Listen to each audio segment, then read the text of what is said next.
Welcome back to Niners Nightly. Niners getting ready. It's Bills week. They'll be in Buffalo on Sunday, and so will my man JD, John Dickinson. Snow will be on the ground, 30-mile-an-hour winds expected, wind chill estimated to be 8 at kickoff, and John Dickinson will be there representing KNBR.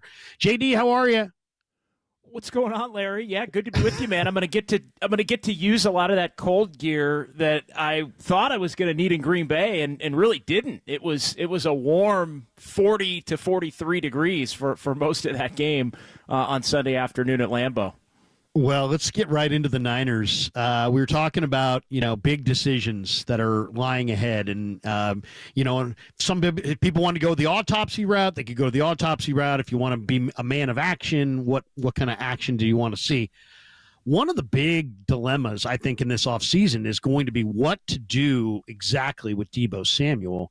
ESPN's insider, Dan Graziano, had a story this week out on ESPN.com about the different players that could be cap casualties. And he's got the Niners.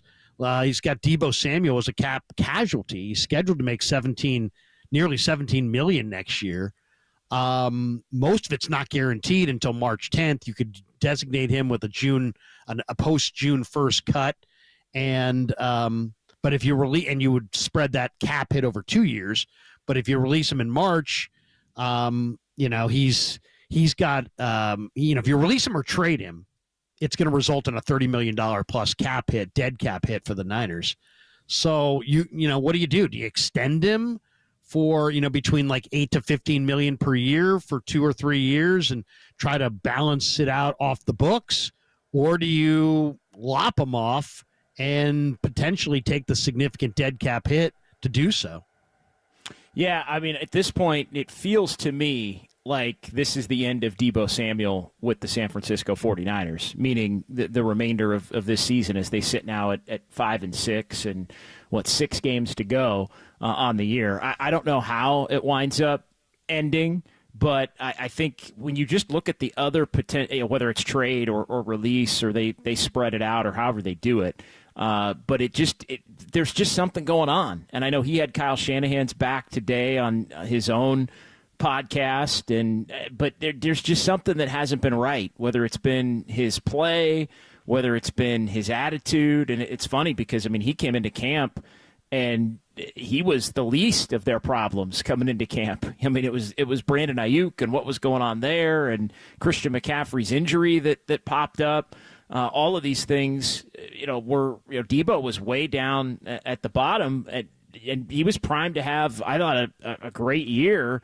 And he's had a couple of games where he's been really impactful, but the overall year has not been what anybody would have expected or desired it to be. And so I just kind of look at him starting to get a little bit older. I hate being the body language guy, but from being in the locker room post-game after a lot of these losses, like it just doesn't feel like he's really, one of the guys anymore, and he kind of knows it. Like, I think he knows the structure of his deal means that with everything else that they've got on the books, he's somebody that could either be moved or not be around anymore in some form or fashion. So I don't know. I think he's operating in some ways kind of like he knows it's the final days. Dieter wants to strip him of his captaincy because he blew off the media, and obviously he talked down to the kicker, put his hands on the long snapper, and then was kind of a no-show himself, dropping a couple of key balls on Sunday, not looking particularly good, other than the kickoff return that was called back because of the Saubert hold. He didn't do a whole lot in the game. Are you with Dietz that strip him of his captaincy, or is that an overreaction? No, I love the take, actually. I think it's, I did it's too. not going to happen. I did too. It's not going to happen, but I don't think the idea of it is out of bounds for the reasons that Dieter laid out at all. I mean, I just the optics have not really had him being a quality teammate. And look, I think Deebo still is beloved in that locker room for everything that he's brought to the 49ers since he came into the league back in 2019. I think he's beloved for what he's done. But just because you're beloved for what you've done doesn't mean that, I think if you polled players in the locker room, they'd all say, oh, yeah, we love Deebo. But is he exactly holding up his end of the bargain for this season? I think the answer's no in a number of different ways. Now, you'd never get players to come out and say that. It's kind of like the Warriors thing, right, with Klay Thompson in a way, right? He may not be the player that he used to be. His attitude may be a little bit different, and I'm not saying it's as bad as Klay got with the Warriors, but his attitude may be a little bit different. But you go man-to-man in that locker room, and nobody's going to speak a bad word of him, even though everybody kind of knows, yeah, he's not the same guy, and he hasn't really been the same teammate. But because there's so much love built up, nobody's necessarily going to call him out for it, if that makes sense. Yeah, no, it absolutely does. Let me throw you the same questions that people throw me every day. Hey, Krug, why won't Shanahan use Mason and Garendo now that CMC's back? What's the deal, man? I get that one a lot. JD, what is the deal? Why is Shanahan not willing to use Mason with CMC, Garendo with CMC? They had the 10th best rushing attack. CMC came back, and they backslid with the reigning offensive player of the year. It's almost the unthinkable has happened here. Why does Shanahan not use Mason and Garendo anymore? Well, it's more baffling considering the fact that McCaffrey hasn't been as effective as he's been in the past. I typically would defend it when the question would come up, like last year, and obviously Garendo's a rookie, so he wasn't a part of that, but Mason was around, and Elijah Mitchell, when he was healthy and around, there would be, hey, spread it out, keep McCaffrey fresh. You got a couple of other good backs that in this system can really be effective. So my answer then was always, look, Christian McCaffrey is so much better than both of those guys that you want to have him out on the field as much as possible. And I think to Kyle Shanahan's credit, in a sense, he didn't want to get cute with rotations and letting guys on the field that aren't his best players. The issue, though, is when you're not getting that same level of production, as has been the case in the short time that Christian McCaffrey's been back, and you've had a guy like Mason specifically who had success, and the team had some success when he got opportunities with McCaffrey out, now you have a little bit more evidence in both directions. McCaffrey not necessarily at the same level, Mason proving with the opportunity that he received when Christian McCaffrey is out that he is more trustworthy, and so why not mix it up a little bit more?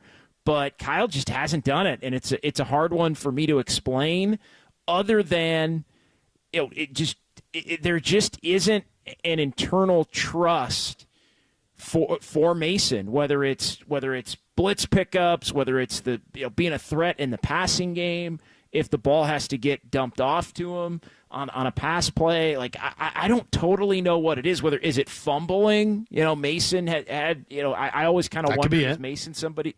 Does Mason cough it up at practice? That was always one thing in prior year, last year, say.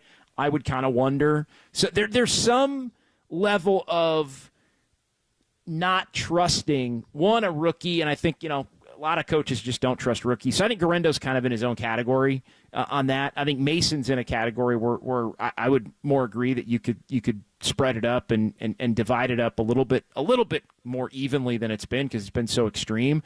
But my only answer, Larry, is there's something internally that Kyle just, as much as he likes Mason, doesn't totally trust about Mason, whether maybe he's hitting the wrong hole on some plays, maybe he's not picking up the blitz on other plays, maybe he's not quite as trusted in the pass game, regardless of how many hours he spent on the jugs gun in the spring and in the summer, and then coughing up the rock, which is something that you can't have happen. Yeah, I would say that. I would say it's ball security.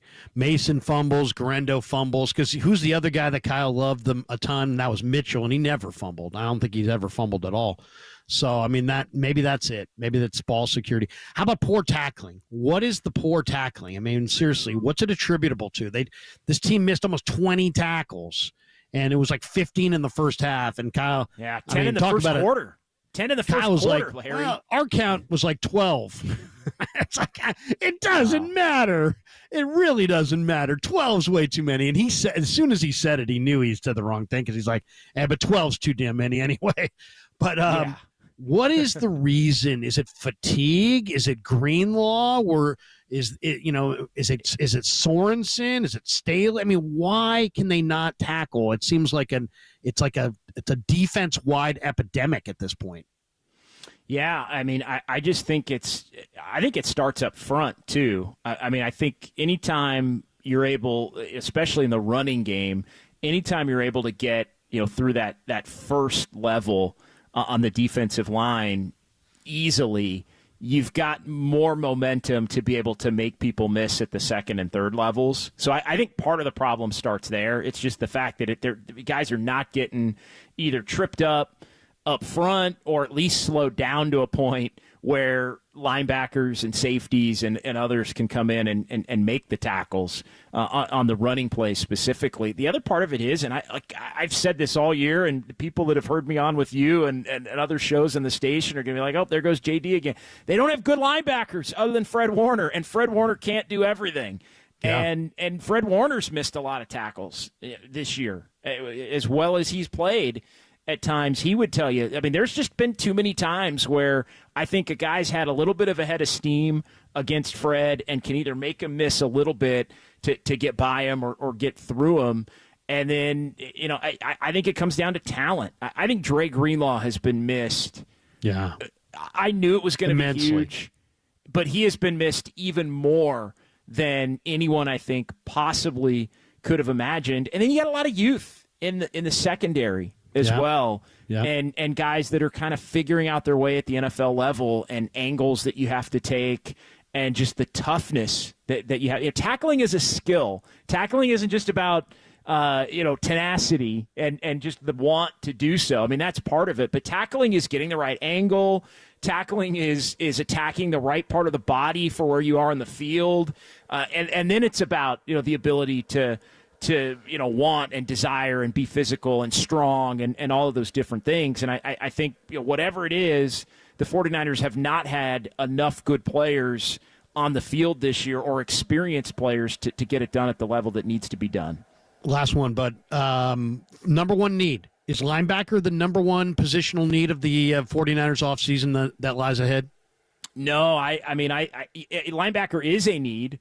I think defensive tackles, man. Okay. And I know they've tried to address it, and they've also tried to address pass rusher. They need some run stopping, just 320-pounders that can get. I mean, they need some guys who can just get after it. They need their Chris Jones.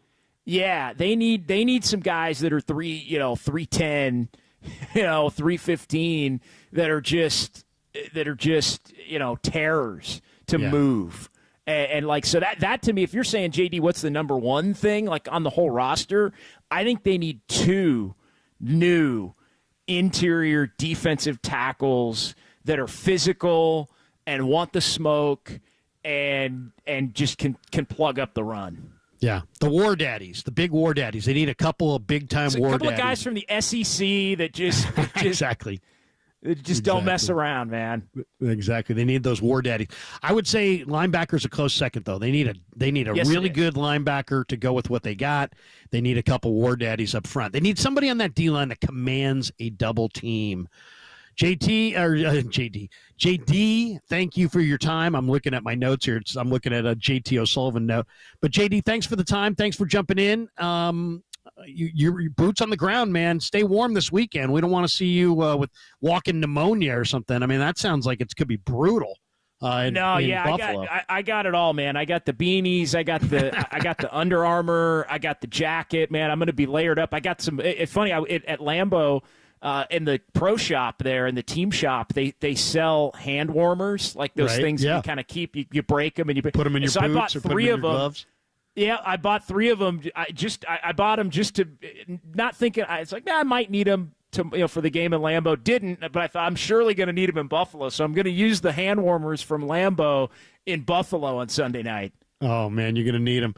JD, hey, man, safe travels. Happy Thanksgiving to you and the fam, and thanks for jumping on Niners Nightly tonight. Yeah, you as well, Larry. Thank you.